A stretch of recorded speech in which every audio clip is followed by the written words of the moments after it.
Welcome back, brothers and sisters. Today, I want to share 4 ideas I have for what I think are some really, really fun and unique sphinxes to challenge your players with. And what makes them fun and unique is that they don't have riddles, because riddles, at least in the traditional sense, suck. Like, I know as a player just how unfun they can be. So, for a long time as a GM, I just avoided using sphinxes at all because I didn't want to have to come up with those riddles, with those challenges, because I didn't really like I just said, they're not fun, and I didn't really know how to do it, so I just avoided it. But that all changed this past week when I ran what I believe was a really narratively satisfying Sphinx encounter for one of my weekly campaign groups. And so I'll share that experience to kind of kick things off here. But real fast, just let you know, this list is actually a D6 list. So you can go on Patreon and for $3 a month get access to my full D6 list and read up on all those other ideas, because maybe these 4 just won't be enough inspiration for you. But with that out of the way, let us pray. Sphinx idea number 1, and the Sphinx that I used in my last session, is Thalassadra, the Maw of False Choices. So it is said that this ancient being can undo a character's or party's past choice by presenting them with 2 new choices that both have consequences equally as bad or worse as those of the choice being undone. And the solution here is to take neither choice and instead propose one of your own design with a consequence that demonstrates you have learned your lesson. So I'll spend a little more time on Thalassadra just to explain to you how it went down in last week's campaign. So this group is playing a bunch of sailors that are out on the Dead Sea, and the campaign kicked off with what we called the egg heist. They stole this golden egg from a temple, and they are taking it to the Ark. This is set many years in my campaign setting before the Ark even left. So the mortals are sort of congregating to it. They're going on great pilgrimages to get aboard the Ark before it abandons this doomed world. And the party believes this egg is their ticket on the Ark. And on this voyage, 2 very important things have happened. The first was the party encountered a noble whose ship, like their private vessel, crashed down into the Dead Sea as they were traveling to the Ark. And this noble, had been chosen by their god, and they were going to be brought aboard the Ark. They didn't have to seek it out. They were being brought to this place, and they had a bunch of treasure on them and stuff. And so, of course, the party, sort of being pirates, decided that they were not only going to rob this noble, take his possessions, which is going to play into the second really big important thing that happened, but they were also going to leave him for dead. They basically tied him up and threw him in the ocean, and he drowned. And it was, thankfully, kind of the only instance of murder hobo behavior that has happened in this campaign. And I let it slide because it's like, well, you guys are pirates, and we sort of knew that going into this campaign, that you were going to do things a little more questionable than you might in other campaigns. So that was the first big choice that the players made. And when they took all of this guy's belongings, they found a deck of many things. And I included this. I had no intention or thought about how any of this was going to tie into Thalassadra. I didn't give them the deck because I knew, this is going to lead to a Sphinx encounter. I just did it because I knew this campaign wasn't going to be as long as our last one, and I just wanted to do something crazy. And so they started drawing cards from it, and that was the second choice they made that would lead them to Thalassadra, the Maw of False Choices. And one of the characters drew, I cannot remember the name of the card, but it's the one that basically changes your alignment. And they went from a good halfling to an evil halfling. And over the past several sessions, they've been doing a pretty good job, I think, of role-playing a character who was not chaotic evil. They were lawful evil. They went from, I think, chaotic good to lawful evil, actually. And so they've just been very calculating and kind of cold and harsh in their decision-making and the way that they treat the crew and things like that. And so the other characters decided, we need to do something to change this. We need to get the old Nyx back. And that is when one of the characters pulled their card from the deck of many things. Basically, it worked out that everybody was going to get one card, and this was the last player to draw. And they drew a card that, again, I don't remember which one it was, but it would give them an answer to any question, a truthful answer. And their question was, how do I undo what has happened to Nyx? And that's when I thought, this is when I'm going to introduce a Sphinx. And so the card revealed to them that not too far away, like on their journey to the Ark, they could sail through Thalassus Prime, this sunken city that had been pulled down into the ocean by a kraken, and it was now protected by a Sphinx known as Thalassadra, the Maw of False Choices. So they've sought her out, or they went to seek her out. And I will also just let you guys know, I know I'm talking about The Last Resort forever. I'm just going to explain like how it all played out so you can hopefully get a sense of like how rewarding it felt as a GM and for the players of like, whoa, like this was not only fun, it wasn't just a boring riddle encounter, but this Sphinx really subverted character and player expectations and it challenged their assumptions and it made them think, but not in the way that a dumb riddle does, where it's like, oh God, what is the answer to this like play on words like that? I need a very specific answer. There's not a lot of interpretation here, right? That's what makes a riddle not fun. So I'm going to do that for the last draw. I'll finish up, and then we'll kind of go through the others a little bit quicker. So the party was sailing to Thalassus Prime. They arrived here and were going toward the tallest spire that still rose up out of the ocean waves. And all that they had known about Thalassadra going into this was her name, her title, the Maw of False Choices, and an encounter with a frost giant before where he had said, like, hey, be careful. I've heard whatever she promises you, whatever she gives you, it always comes with a cost, right? Like, just, don't rush into any decisions. So they were hopefully already primed about like, hey, the Maw of False Choices. Maybe we should think about this a little bit. And the first opportunity they got to do that is when they arrived at this tower, and I described there's a great archway, and when that shouldn't have been there in the first place because this tower is like half sunken. Like, why is there an archway here? But like, so Thalassadra's clearly calling them into her lair, and when they enter into the big interior of this tower, I described that there was this like not quite a whirlpool, almost like a well, like the water just waterfall down into this pit in the middle of the room that was surrounded by shark teeth, the maw. And then I described on either side of this great chamber 2 magical doorways opening, the choices that would be presented. And one was a doorway to one of the characters' family's estates. And I had asked a lot of the players before this session, like, what's something your character regrets? What's something they want? What's something they hope to do before they board the Ark? And so this character said, I want to see my family estate one last time. Boom, there we go. One of the choices. The doorway on the left will lead you to your family estate.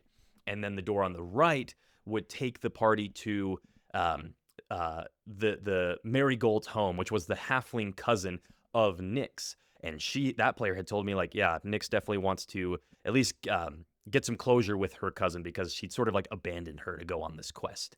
And so those were the 2 choices. And the party had been told, like, Thalassadra kind of spoke in their head, like, I don't have a lot of time for mortal affairs. So, if you wish to speak with me, make your choice quickly and make it wisely. And so the players had a moment of discussion of like, well, I really want to go to my family estate. Well, I really want to go see my cousin. And clearly these are our 2 doorways. Which do we choose to take us to Thalassadra? And one of the players, the one who actually from the very beginning drew the card that revealed the Sphinx and brought them here, said, I actually feel like we're supposed to go down, right? We're not going up. Why would we go up in this tower? I doubt this shark Sphinx is going to be up there. She's going to be down in the water. So let's just go into this pit. And the players all agreed, and they did that. And in my head, I was like, they figured it out. Like, wow, great. Good for them. They realized kind of what's going on here with Thalassadra. What is testing them? What is being asked of them? Make your own choice. Don't just go with the ones presented to you by the Sphinx. So they fall, topple down through a portal, basically, into Thalassadra's lair, where she emerges up from the water and asks why they are here. They say, we need to undo this choice that Nyx made, where she drew this card, and it changed her whole being. How do we do that? And Thalassadra said, well, you wish to change a soul, that will require a soul. And so I will give you 2 choices. And she said, you can either release the Kraken that I am here keeping chained or imprisoned, this Kraken that sunk most of the city. You can release them, and they will consume all of the souls on this doomed world after the gods leave it. Or you can take a single soul, and this is where the nobleman that they drowned comes into play. The Sphinx showed a vision of that nobleman's wife waiting for him in tears, kind of suspecting or believing like maybe he's never coming home. He's not going to meet me here, waiting for him on the Ark. And those were the choices. Take, countless lives, countless souls, or take one to right the soul of your friend. And I described as best I could sort of like she's holding these 2 choices, and then in the center of them is her just like snarling, grinning maw. And I was just trying to remind or reinforce to the players, like, hey, remember what you did up above? Like, let's think about these choices. And unfortunately, they rushed into what was the easy choice. And I did that on purpose. I wanted to sort of bait them. and they picked the lone nobleman's wife to sacrifice, and so that they declared that as their choice.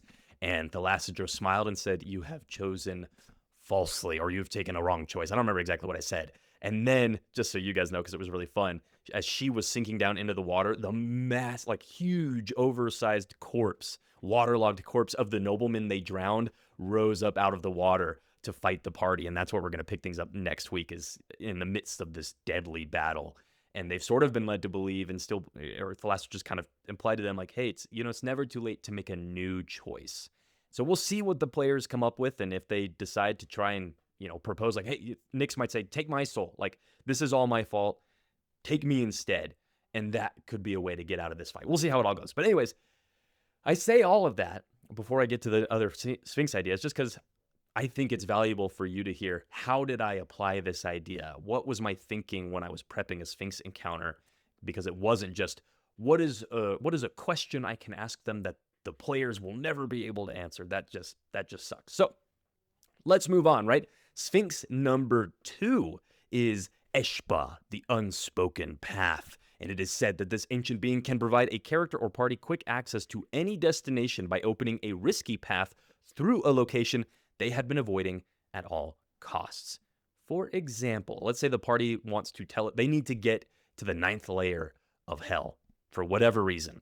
And the Sphinx says, that is easy. I can do that. There is no place beyond my reach where I cannot get you. But the path, the path lies ahead. This is where you must go. And maybe they need to go through an exiled character's village. One of the characters in the party was exiled. That's a big part of their backstory. And they know that if they return, they were threatened with death, right? Maybe it's a Goliath, and their leader of their tribe said, if you ever return, I will have your head. And now all of a sudden the party believed, like, oh, we're going to be given our shortcut. Great, let's get to the 9 hells. Oh, and then one character says, I can't go there. Other examples might be an abandoned lover's home. Maybe the bard, or any character, it doesn't have to be the bard, right? But maybe a character has this beloved who's a big part of their backstory, and they knew that they couldn't be together, or if they were going to be an adventurer, it would endanger their lives, or they got tied up in a thieves guild and they left this person so that they wouldn't get roped in. Whatever it is, suddenly now they see like the portal that opens up, or the doorway they're going to open, right? They know, like, on the other side of that is this person's kitchen, where it's going to take them through their home, and they're certainly going to come face to face with this person they betrayed. And what are they going to say? What is that going to do to them? Sure, you'll get to the 9 hells, but are you going to ruin your life, or are you going to rub salt into the wound of someone you said you loved to get there? A couple other examples of places that they might have to go through could be the front lines of a war that the paladin or the fighter fled from. They didn't want to be in the fight. Well, guess what? If you want to get to hell, you need to be in the fight, at least for a moment. And who will you run into in the trenches? Or maybe it's the prison that a character spent most of their life in, and getting to hell might mean risking being imprisoned again, or seeing the other prisoners that call out to you and want to be saved with you. Like, I can't believe you came back for me. Please help, help, help. And the player has to be like, I can't. We're going to the 9 hells. I can't take you with me. I'm sorry. And that's just, I really like this one, because I think it's another great example of the riddle that is being proposed. It's not a riddle. It's an encounter. It's a whole series of challenges, but they subvert the character's expectations, or more importantly, because sometimes it's not always easy to subvert an expectation. More importantly, it requires the players to make those almost impossible decisions in their pursuit of this secret knowledge, right? So that was Eshba, the unspoken path. And number 3, let's do Dolly, the mind without fear. Really like this one, especially for the art that I found on Pinterest. Kind of the first piece of art that got me thinking about Sphinxes to begin with. But it is said that this ancient being can grant a character or party insights into any secret or problem by placing them within a maze of pure chaos, with the desired revelation at its center. And the solution is to stop clinging to one's own sanity by trying to forcibly make sense of the maze, and instead let the maze's chaos consume you so it can take you to its center. Hopefully that all made sense, but my thinking behind this idea was Dolly, the mind without fear, is a sphinx or a being who has, through their enlightenment, realized, like, chaos is the natural state of being, of reality, and mortals and the mortal mind is constantly at war with itself to make sense of things that don't really make sense, right? This is, you've probably heard similar things about our world, right? Like, the world just has so much going on. How can it possibly make sense? We have to rationalize everything. And so when the players are dropped into this maze, it's likely their natural instinct to just like, we can do this. It's a maze, right? We can make sense of this. It has to have a center, and maybe they're being challenged to have to make int saves or whiz saves to avoid losing like intelligence points. That's probably how I would run this. Like every time the players attempt the skill challenge or the skill check to try and get towards the center of the maze, not only will they inevitably fail, although they don't quite know that, but they will risk having their intelligence score go down, sort of like when a shadow hits you and your strength score goes down, you do something similar to that. And over the course of several failed skill checks and challenges, you might be able to, like, there's scripture there, or there's ancient revelations or sayings of Dolly, the mind without fear, throughout this labyrinth in certain rooms where maybe they fight monsters or whatever. And the players, if they're clever, if they're smart, and they inspect some of these environments and look into these, they'll find guiding words, things like, to cling to one's sanity is to cling to failure. That's maybe a lame example, but you would want to find ways to get the players in on this idea of, hey, you're not meant to think your way to the center of this maze. You're not meant to find it by normal means, right? There's another solution here. And that solution is to basically say, like, you know what? All right, if chaos reigns, then I will surrender myself to chaos. And that's when you can describe the end score. It goes to 0. But rather than going insane, which is what would happen if the players kept, like, just throwing themselves at this challenge and forcibly trying to do it through their own willpower, right? That would take their end score to 0, and they would just go crazy. But in this case, nope, it hits 0, and the maze opens itself up, and suddenly the way to the center becomes, bafflingly clear or simple to them. That is, I think this is similar to what I was saying with Thalassodro, where, they didn't just encounter the Sphinx and then boom, here's the challenge and you have to figure it out without any context. No, I had primed them with this well of teeth, the maw, and then those 2 doorways that were the false choices. I think that you want to, as best you can, foreshadow what the Sphinx will ask of your players. And so with Dolly, the mind without fear, that's one way you could do it, right? Throughout the maze, you've got little clues of, you can keep going, you can keep testing your mind, but will it survive or will it break, right? Should you just give up, right? Just give up to chaos. And I think a lot of players will rebel against that. No, I can do this. I'm smart enough. I'm the wizard, right? I should be able to do this. That would be really, really fun. All right, let's do one more, and then you can read up on the other 2 on my Patreon. Let's do, I really like this one. Nemesis, the Arrogance Killer. So it is said this ancient beast can reveal a critical weakness in any enemy's mind, body, or soul, but only after the character or party overcomes a deadly challenge that tests a similar weakness in them. And the name Nemesis comes from, I think it's like a Greek god, or I think so, a Greek god who like punished those who didn't show humility. They weren't humble, they were arrogant, they overestimated themselves. So in this case, the party, they need to beat the lich, they need to beat the whatever, and they need to know, how do we do that? What is its one weakness? There's got to be a way to take this thing down fast, because we can't do it on our own, right? If we go there now, we're totally gonna get owned. We're gonna be TPK'd, right?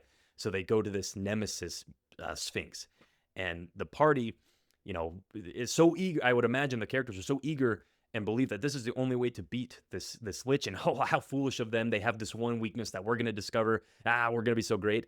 And then the idea is you reveal to the players, hey, you also have weaknesses. Like, sure, this is gonna be useful. You're gonna learn something that will help you beat the lich, but at the same time, Nemesis is going to show you just how vulnerable you are. And the image that I used, I looked at that and thought, wow, that looks like something that would kill without mercy, without remorse. And that's sort of meant to be the theme of these challenges. So for example, right, if the party learns or will learn that a villain easily panics under rapid change, then maybe the party must disarm a continuously evolving trap.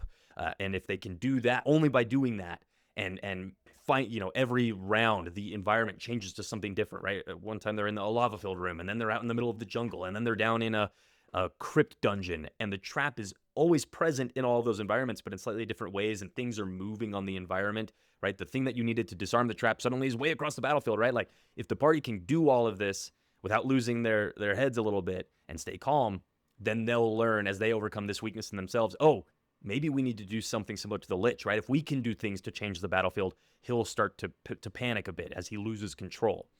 Hopefully that makes sense. Another example, the villain can only be slain with vorpal weapons. That's a pretty straightforward one. The challenge might be, well, now the party has to traverse a series of vorpal-themed traps, right? yeah, great. We know we got to get this Vorpal sword, and with it, we just got to land that crit, or we have to reduce the enemy to 0 with the Vorpal sword, and they're dead, and they'll never return. And all we have to do now is get to the end of this hallway filled with Vorpal blade traps, and any one of them could take our own head off. Wow. Okay, guess the Lich isn't the only one vulnerable to a Vorpal sword. Who would have thought, right? One more example, just because I had it written down.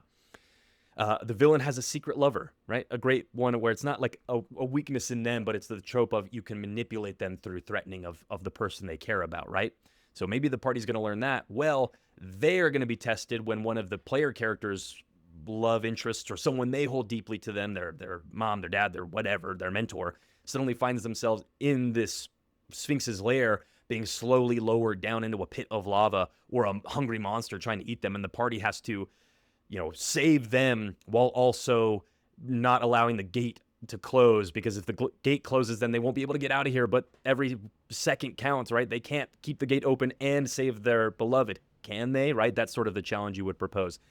Hopefully that all makes sense, because I thought Nemesis was one of the more sinister, terrifying Sphinxes in the way that they're like, yeah, I'm going to help you, but I'm going to try and kill you first to make sure that you really understand what it means to be vulnerable in the way your enemy is. That's thematically is so cool. So that's it. Those are 4 ideas for some awesome Sphinxes and their riddles to challenge your players with in your RPG of choice. If you want to read 2 more ideas and support me, Father Doom, also Landing Gus, in what I'm doing of just, loving RPGs and talking about them online, I guess, then head over to my Patreon. I've got that link down below. Greatly appreciate it, as well as how I appreciate all these names you see down here, because they are patrons of mine and some of those upper tiers. So my undying thanks to you, and we say these things in their unholy names. Amen.